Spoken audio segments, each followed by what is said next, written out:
Mahabharata Part 1, Chapter 15, The Celestial Hall. Soon after Mayadana began his work on the Celestial Hall, Krishna approached Yudhishthira, asking his permission for him to return to Dwaraka. Krishna had been away for months, and so now he desired to once again see his relatives. Yudhishthira gave his permission reluctantly, knowing that Yudhishthira would miss his beloved friend Krishna. So they said their farewells, but before going, Krishna went to Kunti, touching her feet in respect. Shedding tears, Kunti embraced Krishna and then spoke.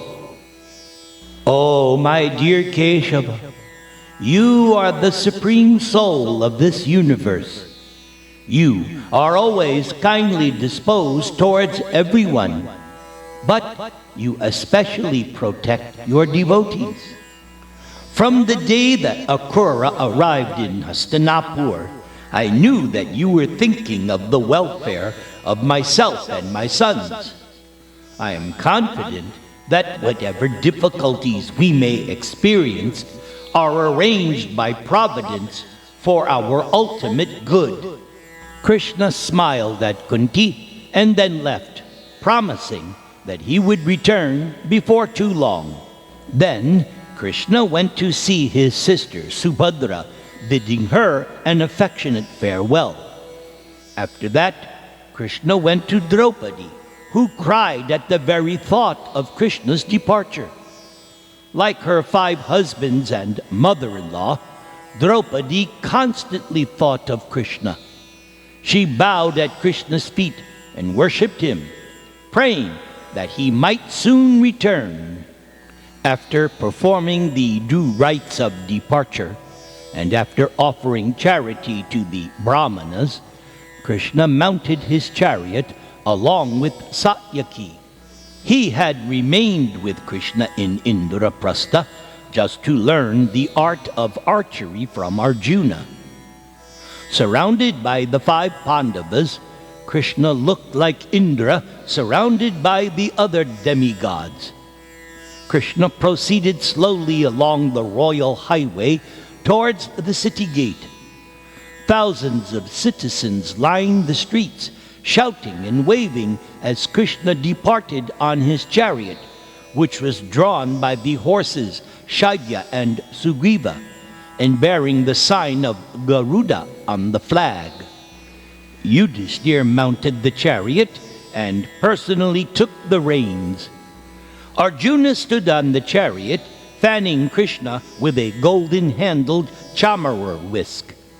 Bhimasena held a white parasol over Krishna's head, and Nakula and Sahadev walked ahead on either side of his chariot, clearing the way. Thus, the Pandavas accompanied Krishna out of the city for 4 miles. Krishna then told them to return. He bowed to Yudhishthira, who tearfully raised him and then said with affection, "My dear Krishna, I do not know what kind of pious activities we must have performed in previous lives, so that you are now so gracious towards us. Even highly renounced yogis and mystics attain a sight of you only with great difficulty.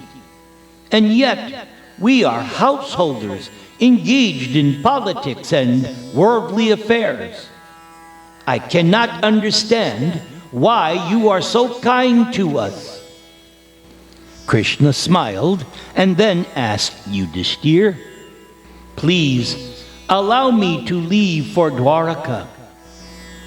Yudhishthira assented, and with great difficulty, Krishna was able to persuade the Pandavas not to follow him. "O Pandavas, know for certain that I am always ready to assist you whenever you need me. You need only think of me." Krishna then urged his horses onwards, while the 5 brothers stood together gazing at the chariot as it disappeared into the distance.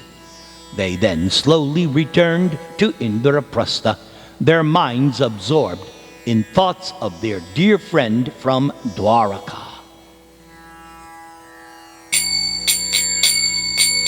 Krishna Keshava, Krishna Keshava, Krishna Keshava, Rakshama. Krishna Keshava, Krishna Keshava, Krishna Keshava, Pahima. A few days after Krishna had left, Mayadanava, having completed all of his designs and plans, began the actual construction. On the auspicious day, marked by favorable stars, Mayadanava measured out a piece of land, 5,000 cubits square.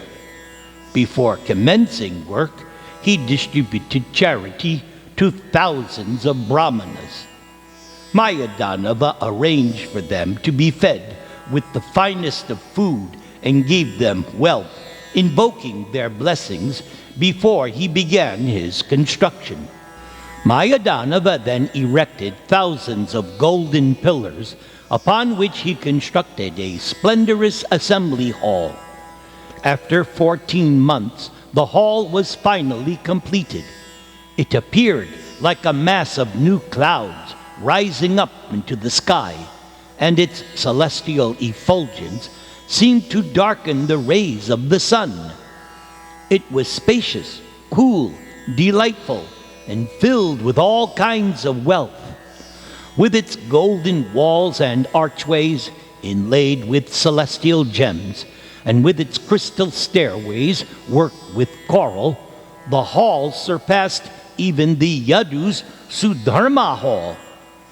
In its center was a beautiful artificial pond filled with lotuses and lilies, whose stalks were made of brilliant gems, and there were also other flowers and leaves made of gold and silver. Upon its clear waters there were also real lotuses in full blossom. Swans, karandavas, and chakravarkas swam about on its surface, and golden-colored turtles played on its bottom. The sides of the pond were set with costly marble slabs studded with pearls, and all around it were celestial flowers shivering in a gentle breeze. The hall was adorned with gardens full of ever-blossoming trees, and the air was filled with a delicious fragrance which mixed with the scent of the lotuses on the lake. Mayadanava arranged for 8,000 powerful Rakshasas known as Kinkaras to guard the hall. Keeping themselves invisible, the well-armed Rakshasas, who had massive bodies and fearful faces, arrow-shaped ears, and blood-red eyes, stationed themselves all around the hall, ever alert to any kind of danger. Mayadanava then reported to Yudhishthir that the hall was ready for occupation. Yudhishthir consulted with brahmanas and selected an auspicious day to enter the hall. Yudhishthir fed and gave charity to thousands of brahmanas, and along with his brothers worshipped Lord Vishnu and the Devatas.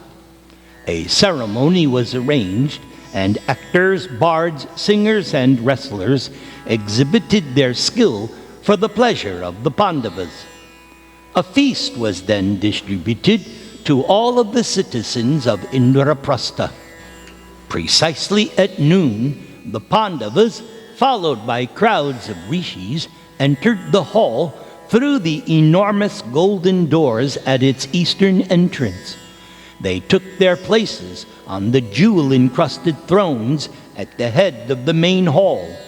Around them sat rishis and many kings who had been invited from other countries. In that assembly were seen numerous famous rishis such as Asita, Devala, Vyasadeva, Maitreya, Parvata Muni, Markandeya, Jaimini, Bhrigu, and hundreds of others. All the virtuous sages had their mind and senses under full control, and they looked like so many full moons shining amid the assembly. The Pandavas listened respectfully as the rishis recited Vedic histories just to invoke auspiciousness. The kings in attendance then stepped forward one by one to make offerings to Yudhishthir and worship him with all honor.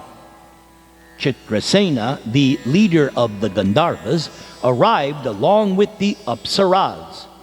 Also, the Charanas descended from the heavens, entertaining the assembly with their celestial music and dance.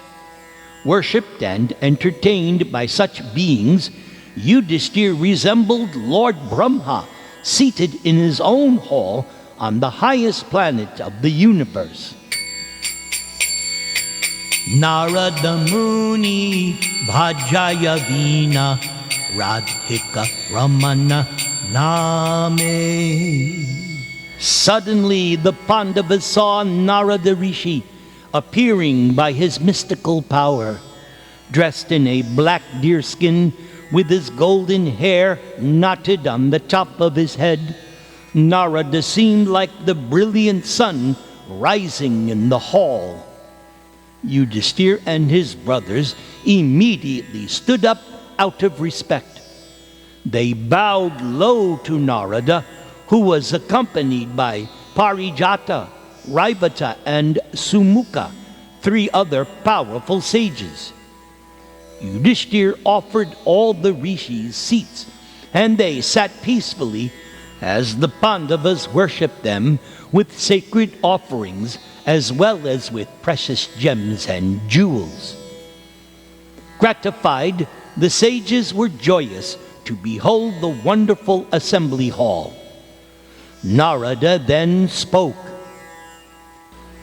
O king, is your wealth being spent properly for the protection of the people? Is your mind fixed in virtue? Are you enjoying the pleasures of life? I trust that you do not sacrifice religion for the sake of profit, nor sacrifice profit for the sake of religion, nor indeed both religion and profit for the sake of pleasure, which easily tempts all men. Narada continued questioning Yudhishthir on a variety of subjects, his questions effectively constituting a number of instructions on the art of kingship. Yudhishthir sat with folded palms, listening attentively. The entire assembly remained silent as Narada, the foremost of all rishis, spoke. His knowledge and wisdom were famed throughout the universe. Narada was fully acquainted with every aspect of the Vedic teachings, and he was renowned as a great devotee and servant of the Supreme Lord, Narayana. Narada indeed knew the desire of Krishna, and Narada's movements and actions were always arranged just to assist Krishna's divine plan. The Pandavas remained reverent as Narada was instructing them. Then Narada explained, O king, the whole aim of monarchy is to keep the people on the path of progressive spiritual life, helping them to advance towards life's ultimate goal, moksha, liberation, and also ensuring that they are protected and have all their material needs provided for. And so, as Narada finished his instructions, Yudhishthir thanked him and said, O great sage, you have asked me if my study of scripture, my wealth, and my marriage are all successful. But you must tell me how I can succeed in these things. My dear Yudhishthir, scriptural knowledge is successful when it results in humility and good conduct. Wealth is successful when it is both enjoyed and given away in charity. And marriage is successful when the wife is enjoyed and bears offspring. And so, in conclusion, O great king, be sure that you are always free of the 5 evils which assail all men: excessive sleep, fear, anger, weakness of mind, and procrastination. Again, Yudhishthir bowed down to Narada, taking hold of his feet. O sage, I will surely do all that you have spoken. My knowledge has been increased by your cogent words. Yudhishthir properly replied in detail to all of Narada's questions. And when Yudhishthir finished, Narada blessed him. That king who properly performs his duties will pass his days in happiness, and at the end of life will surely ascend to the regions of heavenly enjoyment. Yudhishthir became curious to learn from Narada about the assembly halls possessed by the various demigods. Yudhishthir wondered if there were any equal to the one Maya-sabha had built for him. In the presence of the many kings and sages in the hall, Yudhishthir asked, "O great Rishi, you are able to travel with the speed of the mind, and you can go anywhere within the universe. So please tell me, of all the assembly halls you have seen, do any of them equal mine? And please describe in detail all the other halls, as well as who is to be found in them. Who waits upon Indra in his hall, and who waits upon Yamaraj? Which fortunate souls attend Lord Brahma in his hall? I want to know where my ancestors, the great kings of the past, have gone. And I am especially eager to hear of my father, Pandu. Has my father attained the highest heaven? I expectingly wait for your reply." Narada then began to describe the great halls belonging to all the principal gods, beginning with Indra. Indra's hall is 150 yojanas long, more than 1,000 miles, and 100 yojanas wide, and it shines with the splendor of the sun. It is capable of dispelling grief, fatigue, fear, and weakness. There, Indra sits in a magnificent ethereal form, adorned with a brilliant crown and bracelets, and wearing effulgent white robes.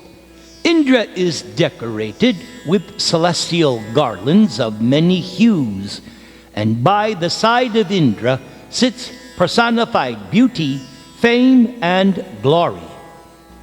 Many rishis and other personalities wait upon this king of the gods. Faith, intelligence, and learning are all present in the court of Indra, as well as sacrifice, charity, religion, profit, and pleasure. But there is only one earthly king from the past who resides there, the royal sage Harishchandra. O Yudhishthir, the hall of Yamaraj is a full 100 yojanas square and is delightful in every way. No pain of any kind exists within that hall, and it contains every object of desire, both celestial and human. The hall of Yamaraj can travel anywhere within the universe according to Yamaraj's will. Time and death personified sit on either side of Yamaraj, and countless rishis surround him. Gandharvas and Apsaras entertained the occupants of the hall with their music and dance. The scent of divine perfumes fills the air. Many personalities wait upon Yamaraj, and these include all the monarchs in your line, my dear Yudhisthira, ending with your father, Pandu. Then Narada described the hall of Varunadeva, and then that of Kubera, the Lord of Wealth. Both of those halls are opulent beyond imagination, being filled with gold and gems, and inhabited by numerous gods and rishis and their shining consorts. Narada then told Yudhisthira about Lord Brahma's hall. The actual form of that mystical hall cannot be ascertained, as it can assume various indescribable forms from one moment to another. The hall is made of celestial gems which constantly change hue, and it appears to be suspended in the firmament by its own power. This self-effulgent hall knows no deterioration, and it continually increases the happiness of its occupants. Lord Brahma sits there, surrounded by the personified forms of mind, space, knowledge, sound, touch, form, taste, scent, nature, and all the elements and prime causes of the universe. Present also are the sun, moon, the stars, and constellations, as well as joy, aversion, asceticism, understanding, patience, wisdom, forgiveness, fortune, and all the Vedas. Yudhisthira and his brothers sat in rapt attention as Narada spoke about the immeasurable splendor and opulence of Lord Brahma's hall. Narada named all the chief progenitors and all the principal gods and goddesses who waited upon Lord Brahma. And when Narada stopped speaking, Yudhisthira began questioning him further. He wanted to know why only Harishchandra, out of all the great kings of the past, had attained to the abode of Indra. Yudhisthira also wanted Narada to tell him about his meeting with his father Pandu. What did Pandu say to him? And how was Pandu faring now in the assembly of Yamaraj? O Yudhisthira, Harishchandra has reached the planet of Indra because he had once performed the great Rajasuya sacrifice. That sacrifice involved subjugating all other kings and distributing charity to hundreds of thousands of brahmanas, and so that had set Harishchandra apart from all the other kings. Now, as far as your father is concerned, he has given me a message for you. If you are able to perform the Rajasuya sacrifice, then both you and your father Pandu can reach the kingdom of Indra. Your father feels that you and your other brothers are now capable of performing such an incomparable sacrifice. And if you are successful, then you and your father will be reunited in heaven. Also, both your father and myself understand that the gods have their own purposes to fulfill through your performance of the Rajasuya sacrifice. It is all part of a divine plan meant to free the world of demoniac influences. There are presently many evil kings and kshatriyas inhabiting the earth.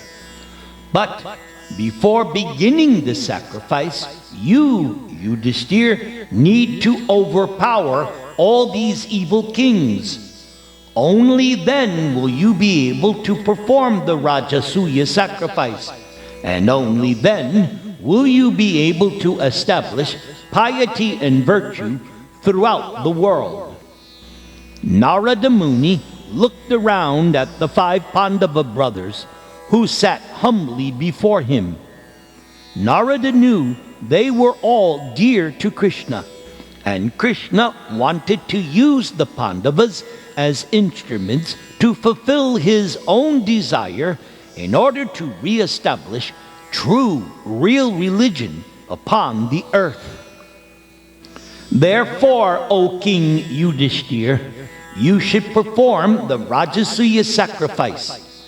The celestials have ordained it, and I shall return when the sacrifice begins. As for now, I am going to Dwaraka, for I desire to see Krishna, under whose will this entire universe is moving. Narada stood up to leave, and Yudhishthir requested him to petition Krishna to again visit Indraprastha.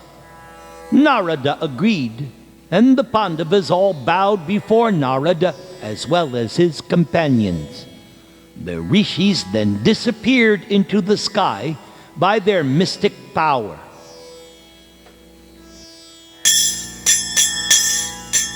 Narada Muni Bhajaya Veena Radhika Ramana Name Nama Amani Aditya Hai Bhakkata Gita Shame Narada Muni Bhajaya Veena Radhika Ramana Name. After Narada's departure, the Pandavas continued living peacefully at Indraprastha. But Yudhishthir was contemplating how he might perform the Rajasuya sacrifice.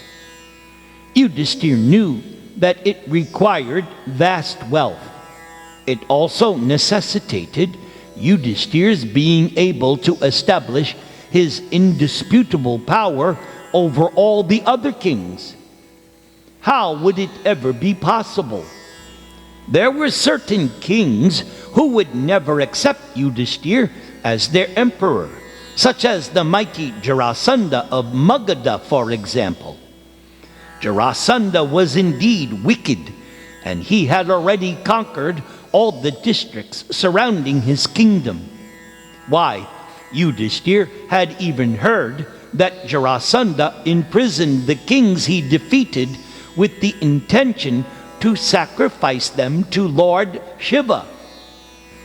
Jarasandha was most ambitious, and he himself already had designs on the emperor's seat, and he was certainly not an easy opponent to defeat.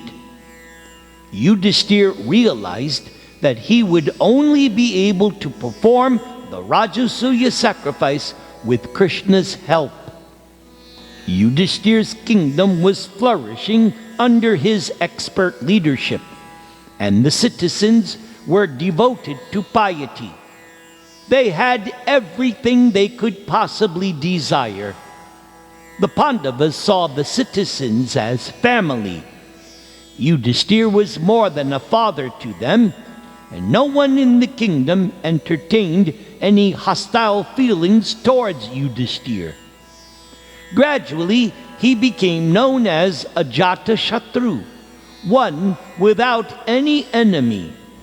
And due to Yudhishthir's religious leadership, even the demigods were pleased, and thus the kingdom was not afflicted by fire, disease, or any other natural disturbance. Still thinking about the sacrifice, Yudhishthir called an assembly of ministers and advisors, and when they were all seated in the great council chamber, which was known as Maya-sabha, Yudhishthir began to address them, his voice resounding like a bass drum.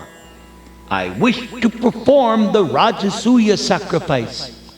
Having been asked to do so by the great sage Narada, I can understand that the gods must surely desire this. I do not want dominion over this earth just for myself. No, I wish to fulfill the purpose of the gods, and I especially wish to fulfill the purpose of the Supreme Lord, Krishna. Yudhishthira also considered that if he invited Krishna to the sacrifice, Yudhishthira could also arrange that Krishna be honored as the chief person present. That was actually his real intention, for that would establish Krishna's fame and position all over the world. Krishna was superior to even the greatest of the gods, including Lord Brahma and Lord Shiva. Yudhishthira expected those gods to attend his sacrifice. So if people saw them worshiping Krishna as supreme, then Krishna's position above all those deities would be firmly established. Then Daumya spoke up. "O king, you are worthy to become the emperor of this world. Therefore, perform this sacrifice and establish yourself as such. We shall light the 6 fires and chant the sacred mantras. But first you must gain the acquiescence of all the world's monarchs. After that, surely you will become the undisputed king of this wide earth planet." Having gained the permission of his priest and counselors, Yudhishthira discussed the means by which they might proceed. They all agreed that Yudhishthira should immediately consult Krishna. Krishna would certainly provide infallible advice. Yudhishthira then thought of Krishna all the more intensely, praying that Krishna might soon come to his assistance.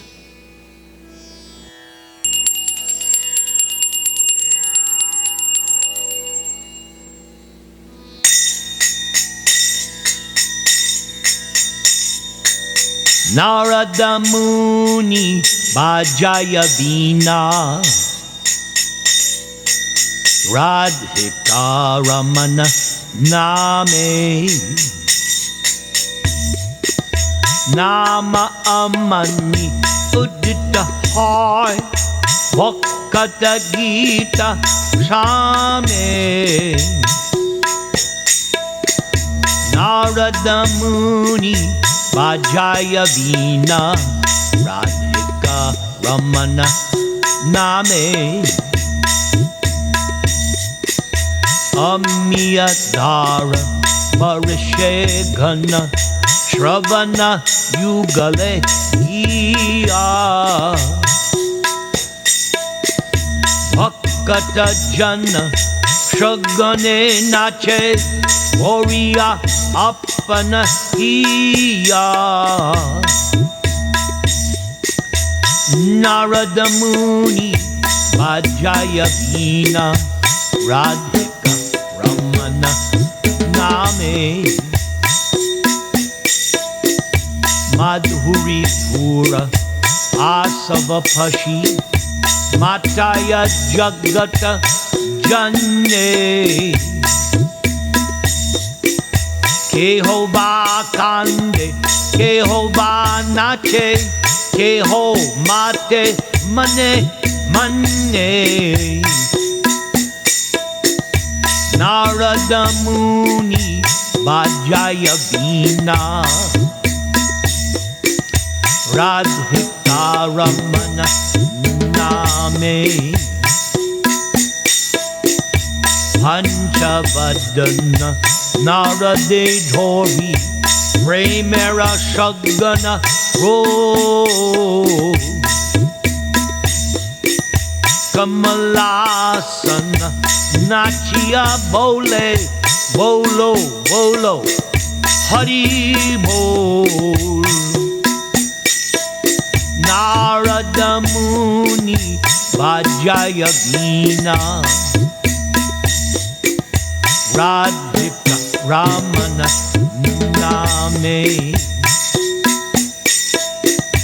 Sahasranan Parama Sute, Hari Hari Boli Gai, Nama Prabhave Matilo Vishwa, Nama Rasa Shabe Hai, Narada Muni Bhajaya Veena, Radhika Ramana Name, Sri Krishna Nam Rasane Puri, Puralo Amara Asha, Sri Rupa Pade Yachaya Iha Vakati Vinod Das, Narada Muni Bhajaya Veena, Radhika Ramana Name, Nama Amani Udita Hai Bhakata Gita Shame, Narada Muni Bhajaya Veena, Radhika Ramana Name, Hare Krishna, Hare Krishna, Krishna Krishna, Hare Hare, Hare Rama, Hare Rama, Rama Rama, Hare Hare.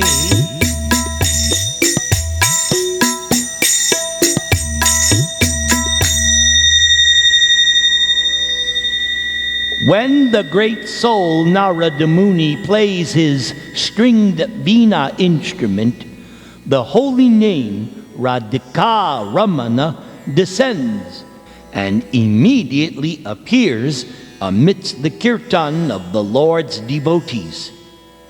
And like a monsoon cloud, the holy name showers pure nectar into the ears of the devotees. Due to great ecstasy, the devotees all enthusiastically dance to their heart's content. Indeed, all the inhabitants of the universe become maddened upon entering these intoxicating showers of divine sweetness. Some people cry, some dance, and others within their minds become fully intoxicated. Lord Shiva, with his 5 faces, embraces his brother Narada Muni and repeatedly shouts in ecstasy, while Lord Brahma himself dances very ecstatically, exclaiming, "All of you chant Hari Bol, Hari Bol." In supreme happiness, the 1,000-faced Ananta Sheshanaga sings and calls out, "Hari! Hari!" And so, by the influence of the transcendental vibration of the holy name of God, the whole universe becomes mad with ecstasy, as everyone relishes the mellows of the holy name. Bhaktivinoda Thakur considers himself the humble servant of the Lord, and he says that all of his desires are thus fulfilled when the holy name of Krishna manifests on everyone's tongue. And he prays at the feet of Srila Rupa Goswami that may this chanting of Harinam always continue in this way.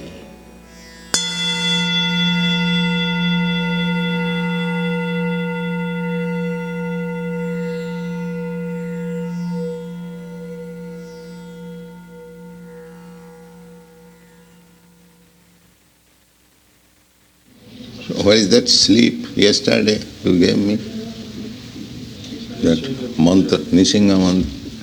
There was one extra mantra. Yeah, what everyone sleep is. Namaste.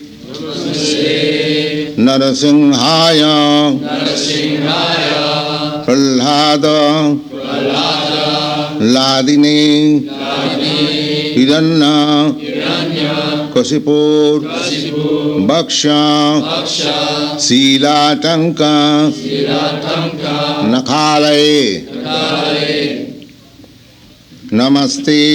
Namaste. Narasimhaya. Narasimhaya. Prahlada. Prahlada. Ladadaini. Ladadaini. Hiranya. Hiranya. Kasipur. Kasipur. Bhaksha. Bhaksha. Silatanka. Silatanka. Nakhalay. Nakhalay. Namaste. Namaste. Narasimhaya. Narasimhaya. Prahlada. Prahlada.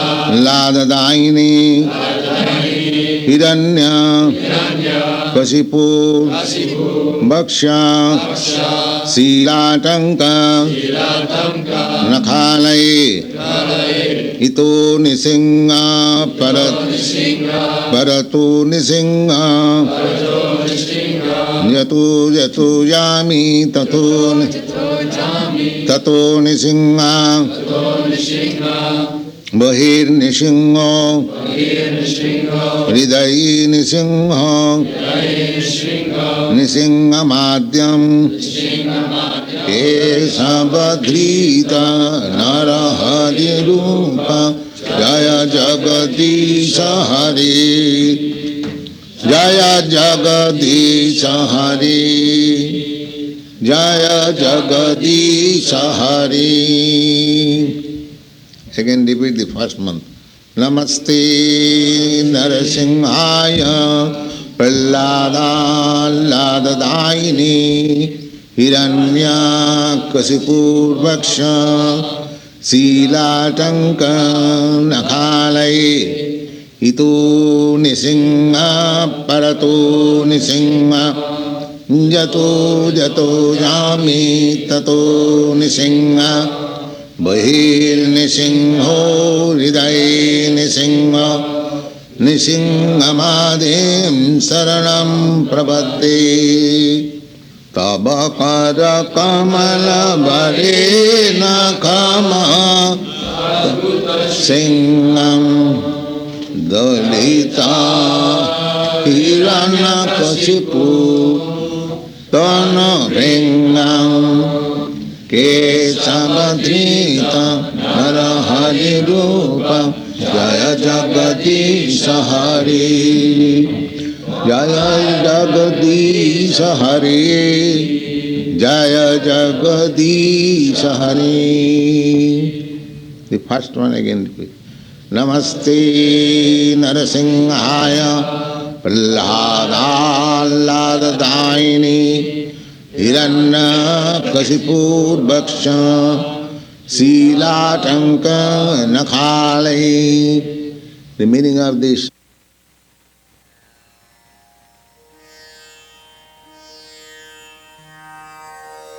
Jiva, chant the holy name, Hare Krishna.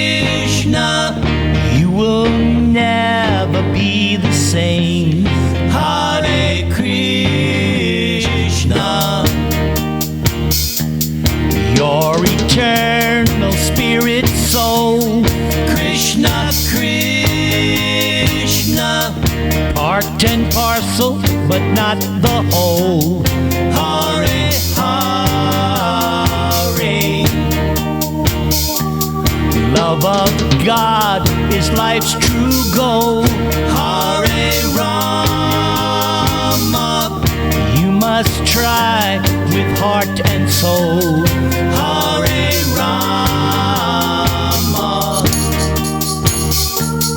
Human life is very rare. Rama, Rama. Guard it with this little prayer. Hare, Hare.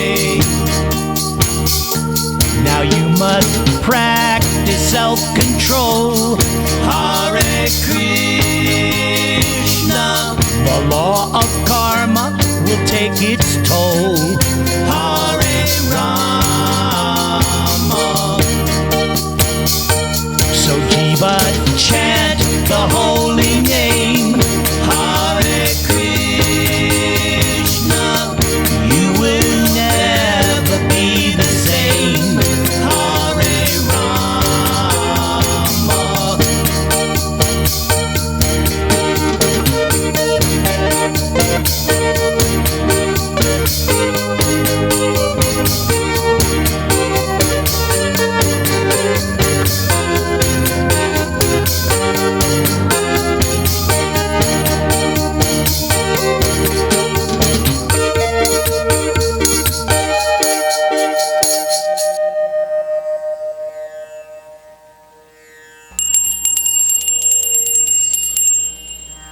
Nam Nam Akari Bahuda Nija Sarvashakti Tattar Arpita Niyamata Smarane Na Kalaha Etadrisi Tava Kripa Bhagavan Mama Api Durdaivam Idrisham Iha Ajani Na Anuraga. My Lord, O Supreme Personality of Godhead, in your holy name, there is all good fortune for the living entity. And therefore you have many names, such as Krishna and Govinda, by which you expand yourself. You have invested all your potencies in these holy names, and there are no hard and fast rules for remembering them. My dear Lord, although you bestow such mercy upon the fallen conditioned souls by liberally teaching your holy names, I myself am so unfortunate because I commit offenses while chanting your holy name, and therefore I do not achieve attachment for chanting. And if one is infested with the 10 offenses in the chanting of the Hare Krishna Maha Mantra, despite one's endeavor to chant the holy name, even for many births, he or she will not get the love of Godhead, which is the ultimate goal of this chanting. And since there are offenses to be considered while chanting the Hare Krishna Maha Mantra, simply by chanting the holy name, one does not necessarily become ecstatic. But if one only chants with some slight faith the holy names of Lord Chaitanya and Nityananda, very quickly one is cleansed of all offenses. Thus, as soon as one chants the Hare Krishna Maha Mantra, he or she feels the ecstasy of love for God. Shri Krishna Chaitanya Prabhu Nityananda Sri Advaita Gadadhara Sri Vasadi Gaur Bhakta Brinda. Hare Krishna, Hare Krishna, Krishna Krishna, Hare Hare, Hare Rama, Hare Rama, Rama Rama, Hare